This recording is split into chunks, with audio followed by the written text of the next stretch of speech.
사도행전 5장 1절에서 6절 말씀이며 신약 194페이지입니다.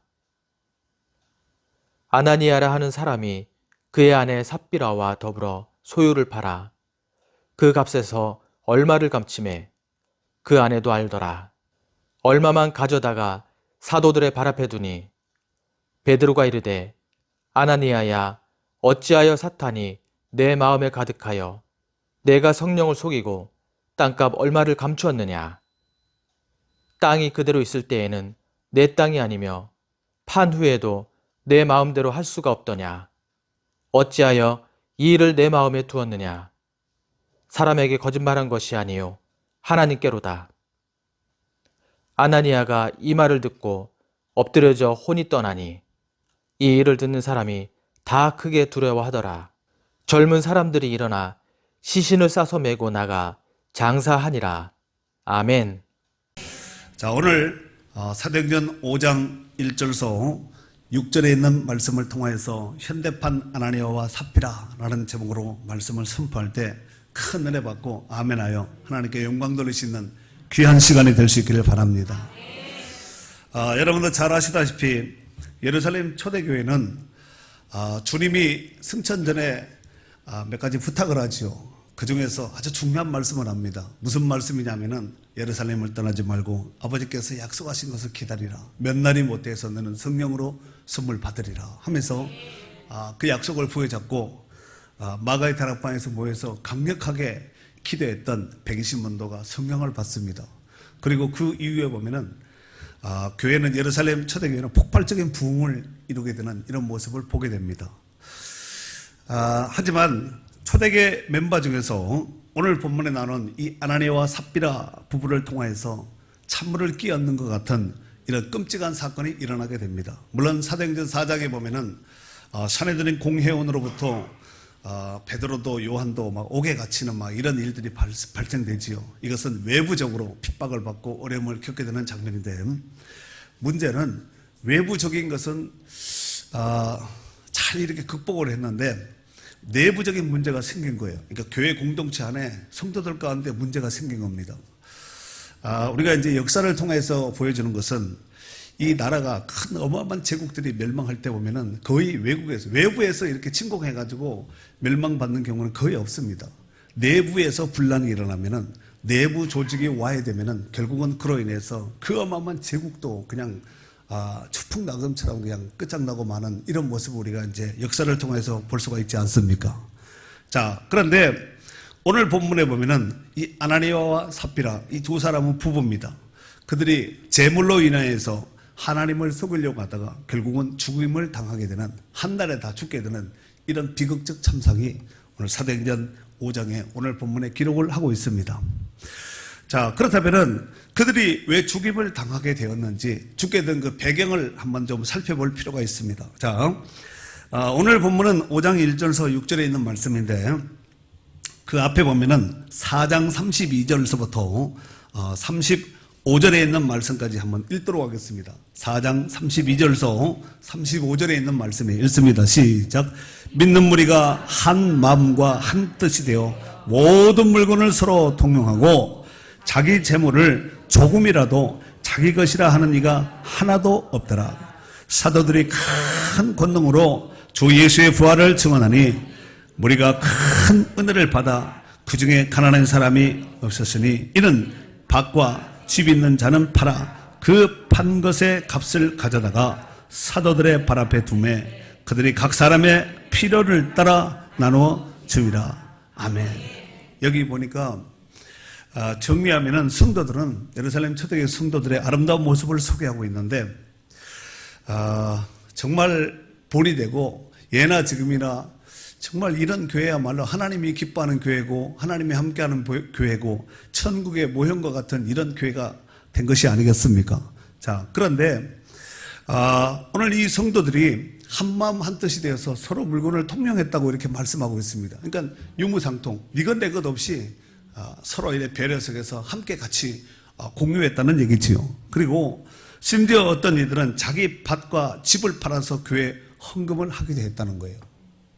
예루살렘 교회가 그랬다는 거예요.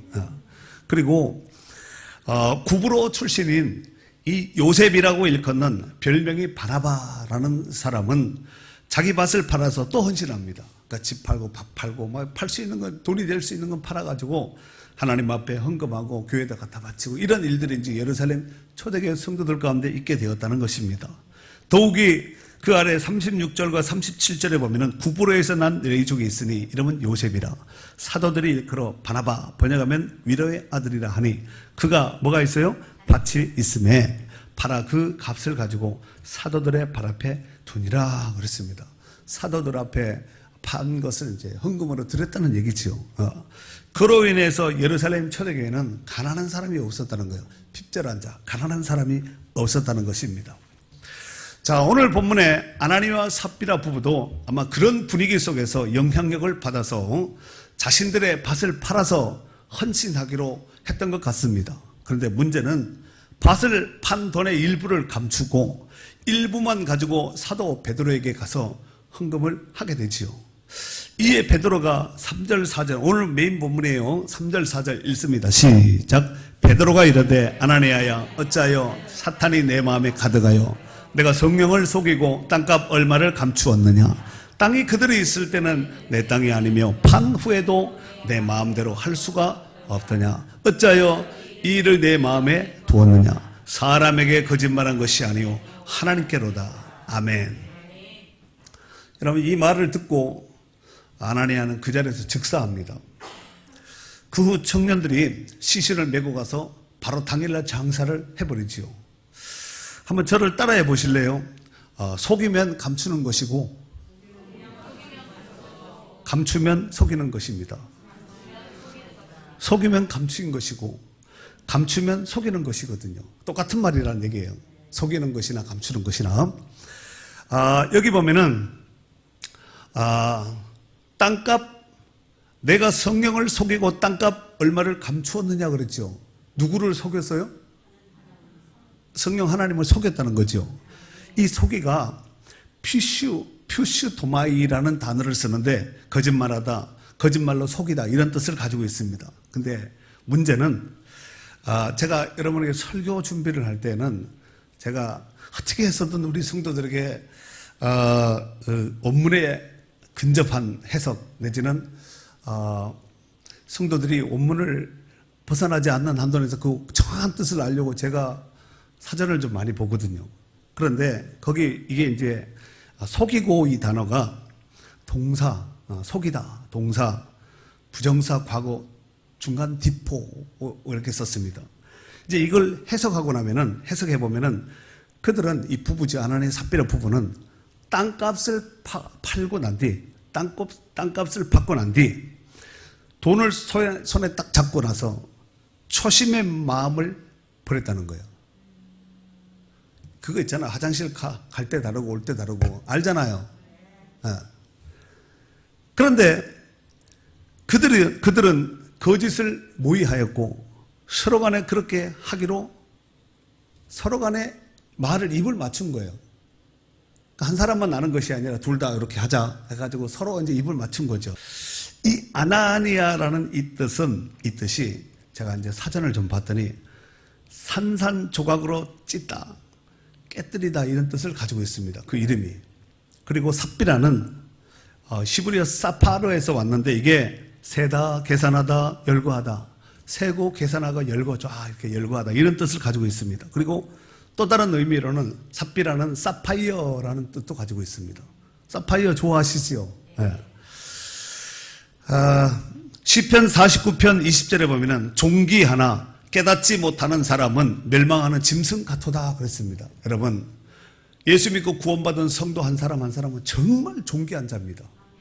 이 세상에 온천하고 바꾸지 않는 것이 하나님인데 우리를 그렇게 존귀하게 여긴다는 거예요. 그런데 존귀함에 처했음에도 불구하고 그걸 깨닫지 못하면 멸망하는 짐승 같다는 것입니다.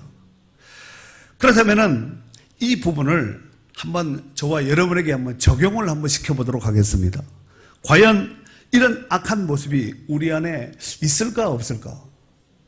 아나니아와 같은 삽비라 같은 이런 하나님을 속이고 또 두 마음을 품는 이런 마음들이 우리 안에 있냐 없냐를 지금 물어보고 있는 겁니다.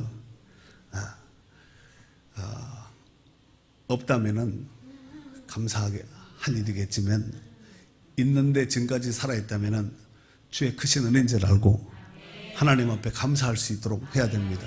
아멘. 문제는 이제 아나니아를 장례식을 마치고 유대인들은 당일날 장례식이거든요.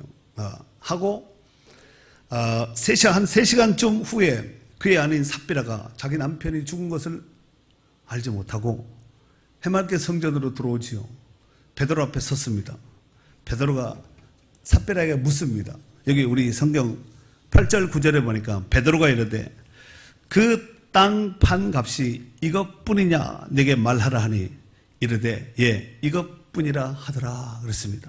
그랬더니 베드로가 너희가 어찌하여 함께 꾀하여 주의 영을 시험하려 하느냐 보라 내 남편을 장사하고 오는 사람들의 발이 문 앞에 이르렀으니 또 너를 메어 내 가리라 하니 그랬습니다. 그랬더니 베드로 앞에 삽비라마저도 그 자리에서 즉사해버리지요. 그리고 젊은 청년들에 의해서 바로 장례식을 치릅니다.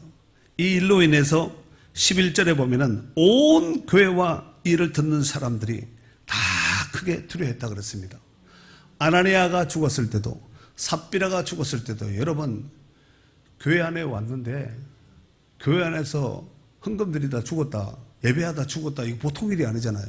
성경에 보면은 홈리와 비나스 아시지요? 엘리의 두 아들 하나님의 제사를 멸시했던 이 홈리와 비나스 이런 사람들 잘못된 예배 가운데 하나님이 바로 그냥 진행을 해버리지요. 그런데 아나니아가 죽은 다음에 6절에 보면은 5절에 보면 아나니아가 이 말을 듣고 엎드려 혼이 있다느니 이 일을 듣는 사람이 다 크게 두려워했다고 그랬죠. 똑같이 11절에 보면 온 교회가 이 일을 듣는 사람들이 온 교회와 이 일을 듣는 사람들이 다 크게 두려워했다고 그랬습니다. 이 두려움은 무서워서 두려운 것이 아니라 하나님을 경외하는 과연 하나님이 살아계시는구나 하는 이런 경외적인 이제 두려움이라고 볼 수가 있겠습니다. 오늘 본문의 내용이 이제 이와 같은 구성으로 되어 있는데 조금 더 자세하게 살펴보면서 은혜를 나누도록 하겠습니다. 첫 번째, 모든 일에는 동기가 중요합니다. 모든 일에는 시작, 동기, 어떤 마인드, 어떤 마음으로 시작했느냐, 이 동기가 굉장히 중요한데, 동기는 어떤 일을 함에 있어서 움직이는 구심점이 되기 때문에 그렇습니다. 오늘 아나니아와 삽비라 부부가 처음 먹었던 그 동기는, 여보, 우리도 남들처럼, 우리도 땅에 있는 거, 그거 팔아서 하나님 기뻐하는 일 좀 합시다. 교회에다가 헌신 좀 합시다. 처음에는 이렇게 했겠죠. 그들은 처음에 믿음으로 시작했고 동기도 순수하였으리라 생각됩니다. 사실 땅을 팔아서 헌금하자 이거 아무나 하는 것이 아니에요. 집 팔아서 헌금하자 헌신하자 이거 아무나 할 수 있는 것이 아니거든요. 문제는 땅을 팔기 전과 땅을 판 이후에 생각이 달랐다는 거예요. 팔기 전의 생각과 판 이후에 그 돈을 손에 딱 거머쥔 이후에 생각이 완전히 달라졌다는 것이죠. 땅을 판 뒤 돈을 손에 딱 넣는 순간 땅값에 전부를 드리기에는 너무 아까운 거예요. 그래서 인간적으로 아깝고 인색한 마음이 들었습니다. 뭐 남들은 이거보다도 못한 사람도 있는데 쪼개서 한 반만 해도 뭐 남들보다 많이 하고 뭐 전혀 뭐 불편하지 않을 텐데 반만 합시다. 이게 서로 간의 코드가 누가 먼저 말할 것이라는 이런 것도 없이 서로가 그런 마음이 들었다는 것입니다. 이로 인해서 아나니아와 삽비라 부부는 서로가 마음이 통하여 땅값 일부를 감추고 일부만 그에다가 헌금하기로 했습니다. 그리고 남편인 아나니아가 땅값의 일부를 감추고 일부를 가지고 이제 간 것이 총대를 맨 거예요. 그랬더니 베드로가 우리 성경에 보니까 은혜스러운 목소리가 아니라 마치 호통치는 이런 모습으로 꾸짖는 이런 모습을 보게 됩니다. 베드로가 꾸짖고 호통친 것으로 보아서 아나니아가 드린 땅판 이 땅값은 하나님 앞에 드린 헌금은 일부를 가지고 왔음에도 불구하고 전부를 드린 것처럼 위장했기 때문에 그렇습니다. 이것은 단순히 사도 베드로를 주의 종을 속인 정도, 이 정도 끝만 아니라 성경에 보니까 하나님을 속이려고 한 악한 이런 짓이라고 성경에서는 4절에 이와 같이 말하고 있습니다. 사람에게 거짓말한 것이 아니요 하나님께로다. 하나님을 속였다는 것이지요. 이 사건을 겉으로 드러나는 외형적인 모습을 보면은 재물로 인한 탐심의 죄라고 볼 수가 있습니다. 하지만 내면적으로 보면은 그 속내는 하나님까지 속일 수 있다고 생각한 악한 마귀적이고 세상적이고 불신앙적인 이런 모습이라는 것을 알 수가 있습니다. 마태복음 12장 31절에 보면 예수님께서 이런 말씀을 하시죠. 그러므로 내가 너에게 이르노니 사람에 대한 모든 죄와 모독은 사심을 얻되 성령을 모독한 것은 사심을 얻지 못한다고 이렇게 말씀하고 있습니다. 성령을 속이는, 하나님도 속일 수 있다고, 사람 속이듯이 속일 수 있다고 이렇게 생각을 하고 그들이 악한 이런 마음으로 그렇게 했다는 것입니다. 존 칼빈은 이러한 아나니아와 삽비라의 범죄에 대해서 6가지로 이렇게 세분해서 이들이 지은 그 죄에 대해서 이렇게 6가지로 나누었는데, 첫 번째, 그들이 지은 죄는 하나님을 업신여긴 죄. 여러분, 업신여김을 받는다. 있는데 업신여김을 받는다. 여러분, 어떤 곳에든지 어떤 자리든지 업신여김을 받아본 경험이 혹시 있습니까? 정말 기분 나쁘지요. 그리고 두 번째, 성물을 바치는 일을 거짓되게 바치네. 이게 성물이거든요. 하나님 앞에 드리는 헌금 아니겠습니까? 세 번째, 허영심에 치우친 죄. 네 번째, 거룩한 교회에 오점을 남긴 죄. 다섯 번째, 불신앙적인 죄. 여섯 번째, 외식한 죄. 이 외식이 이게 참 우리가 경계하고 조심해야 되거든요. 자, 그리고 두 번째, 문제는 3시간 후에 온 이 아나니 삽비라의 모습을 보도록 하겠습니다. 그런데 아나니아와 눈금 하나 다르지 않고 삽비라가 똑같은 모습을 보이고 있습니다. 그 내용이 이제 8절 9절인데 베드로가 땅값이 전부냐 그러니까 이것뿐이냐 그러니까 이것뿐이라 그러죠. 그랬더니 9절에 보면은 너희가 어찌하여 함께 꾀하여 주의 영을 시험하려 하느냐. 보라, 내 남편을 장사하고 오는 사람들의 발이 문 앞에 이르렀으니 또 너를 메어 내가리라 그랬습니다. 그리고 2절에 보면은 앞에 2절, 그 값에서 얼마를 감춤해 그 아내도 알더라 그랬습니다. 그러니까 서로 간에 모종의 모의가 있었다는 것을 알 수가 있습니다. 그들의 죄는 그 악한 일을 부부가 함께 꾀하였고 사도 베드로뿐만 아니라 하나님마저도 속이려고 했던, 이것은 정말 하지 말아야 될 것이거든요. 사람을 속여도 안 되고 하나님도 속이면 안 됩니다. 여러분, 사람 자꾸 속이는 사람 좋아해요, 안 좋아해요? 하나님을 자꾸 속이는 사람을 좋아할까요, 안 좋아할까요? 그 사람이 신실해야 되거든요. 근데 여기서 함께 꾀하여 주의 영을 시험하려 하느냐 그랬지요. 이 꾀하다는 말이 심포네오라는 단어를 쓰는데 함께 큰 소리로 부른다, 일치하다, 동의하다 이런 뜻을 가지고 있습니다. 그러니까 그들이 땅값을 감추고 속이려 한 것은 어쩌다가 잘못된 깜빡한 실수가 아니라 합창을 하면서 두 마음이 일치가 되었다는 거예요. 그래서 악한 그 꾀를 냈다는 거예요. 그리고 이 시험하다, 이것도 이제 동사인데 페이라조라는 단어를 씁니다. 이것이 시험, 시련, 시험에서 유래되었는데 문제는 이게 과거 능동으로 되어 있습니다. 무슨 죄냐면은 그들이 땅값으로 시험하려고 한 것은 한 사람만 그렇게 한 것이 아니라 부부가 짝 둘이 한 마음이 되었다는 거예요. 그리고 베드로와 말하고 있는 그 순간, 베드로 앞에 있는 그 순간에도 회개하지 않고 바쁘게 베드로를 속이고 있는 이 모습이지요. 이러본데 죄의 전염성은 코로나가 확산되는 그 속도보다가 훨씬 빠르다는 것을 알 수가 있습니다. 죄의 속도가 순식간에, 우리 출애굽기에 보면 이스라엘 백성들이 범죄하고 불순종하고 하나님이 징계하시고 하나님이 불뱀을 또 징계하시고 죽이고 할 때 순식간에 그냥 추풍낙엽처럼 순식간에 그렇게 되는 모습을 우리가 성경에서 볼 수 있지 않습니까? 시편 50편 21절 말씀에 보면은 내가 이 일을 행하여도 내가 잠잠하였더니 네가 나를 너 같은 줄로 생각하는도다. 그러나 내가 너를 책망하여 내 죄를 내 눈 앞에서 낱낱이 드러내리라 그렇습니다. 우리가 하나님 앞에 잘못하고 하나님 앞에 불순종하고 속이고 등쳐먹고 막 이런 거 있잖아요. 이거 하나님이 몰라서 그렇게 하는 것이 아니라 하나님이 어떻게 한다 그랬어요? 내 앞에 낱낱이 드러낸다는 거예요. 무섭지 않아요? 그렇다면은 그들이 왜 이렇게 했을까요? 그들은 처음서부터 자기 것이라고 생각했습니다. 내 집, 내 밭, 내 재물, 내 돈이라고 생각한 거예요. 사실 우리가 누리고 있는 모든 것들은 내 것이 하나도 없고 다 하나님께로부터 온 것입니다. 맞죠? 학개서 2장 8절에 보면은 은도 내 것이요 금도 내 것이라 만군의 여호와의 말이니라 그랬습니다. 모든 것이 천상천하의 모든 것들이 다 하나님의 것입니다. 하나님께로부터 온 것을 우리가 누리고 취하고 먹고 마시고 하는 것이 아니겠습니까?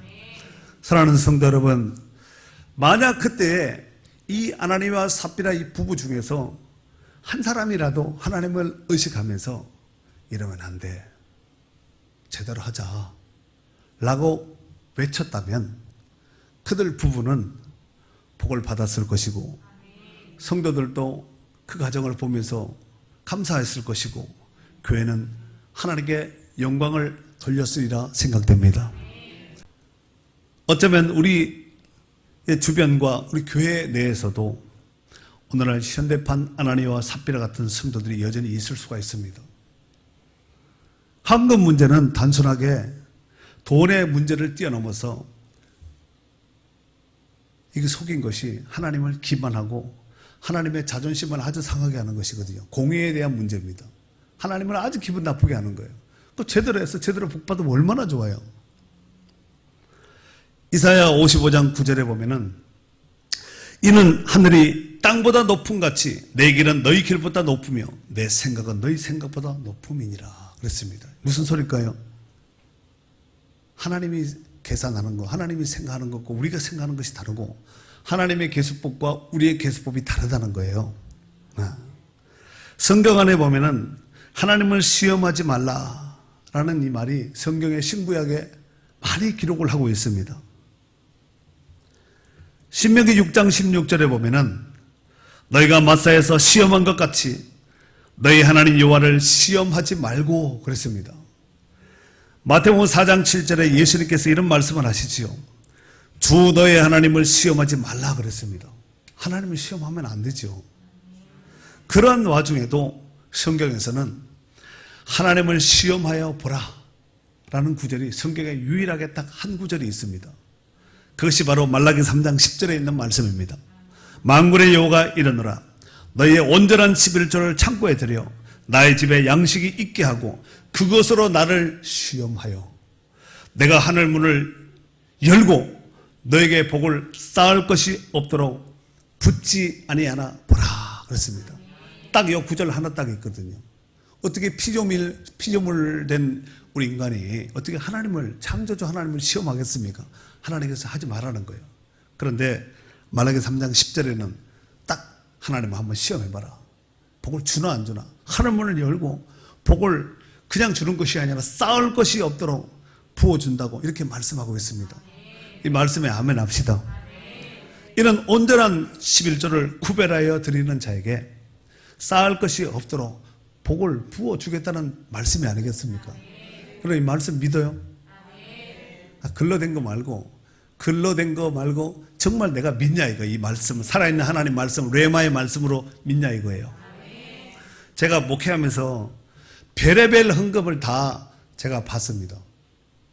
성도들이 별의별 헌금을 드리는 모습을 봤는데 지난 주간에는 우리 군복무 중에 있는 우리 청년이 군대에서 월급 받은 것 중에서 온전한 11조를 구별해서 드린 청년의 11조도 봤어요.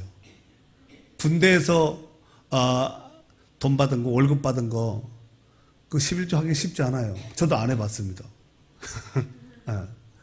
그리고 얼마 전에 교통사고가 났는데 보상을 받은 보상금 중에서 온전한 11조와 보상금을 받았을 거 아니에요. 그 중에 11조와 그것 중에서 반을 딱 쪼개가지고 보상 받은 그 반 쪼개가지고 주의적 목회비 반, 하나님 앞에 감사 헌금 반 이렇게 드린 청년도 있었습니다. 여러분, 이것이 믿음이 아니면 가능하겠습니까? 그거 안 한다고 누가 뭐라 그래요? 누가 알아요? 그리고 11조에 대한 철저한 신앙관이 없으면 불가능합니다. 11조는 그 옛날 에덴 동산에 하나님께서 금단시 하셨던 선악과 같은 금령의 법입니다. 법이에요, 법. 11조는 내 마음대로 함부로 사용하면 안 되는, 구별시켜야 되는 돈입니다. 돈도 똑같은 돈이 있지만 구별된 돈이 있고 내가 써도 되는 돈이 있습니다. 그러므로 온전한 11조를 구별하여 드리는 자에게 우리 하나님이 약속하셨던 흔들어 차 넘치도록 너에게 안겨주리라, 이 축복된 은혜가 있기를 바랍니다. 우리는 지금 예수 믿고 구원받은 하나님의 자녀가 되어서 신앙생활을 하고 있습니다. 신앙생활은 모든 삶의 영역에 있어서 신앙이 생활이 된 자가 바로 신앙생활을 하는 것이 아니겠습니까? 신앙이 생활이 된 구원받은 성도가 하나님 앞에서 거짓과 불의하면 되겠습니까? 또한 구원받은 성도들이 하나님 앞에 서나 사람들 앞에서 칭찬받는 성도가 되어야 되지 않겠습니까? 하지만 똑같이 교회에 나와도 종교인이 있습니다. 종교인은 종교 때문에 교회에 나오는 사람들을 말하는 것이지요. 그런 종교인은 예수님 시대도 많이 있었습니다. 하지만 종교인은 예수님께 책망받는 1순위 자들이었습니다. 서기관, 바리새인들, 그잖아요. 대제사장들. 종교인은 교회를 힘들게 하고 사도들과 성도들을 핍박하며 주의 종들을, 사도들을 감옥에 갖다가 쳐놓고, 이런 사람들 가운데 종교인 지도자들이 얼마나 많아요.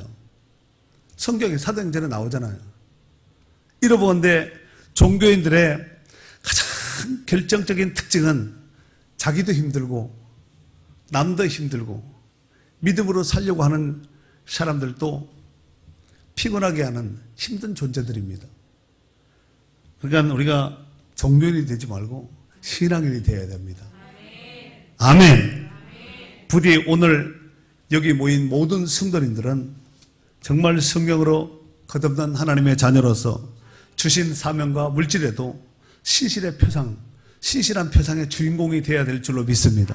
그리고 올 한 해도 하나님의 것을 철저하게 구별함으로써 하나님의 온갖 좋은 부유한 것을 누리는 축복의 주인공들이 될 수 있기를 주의 이름으로 축원합니다.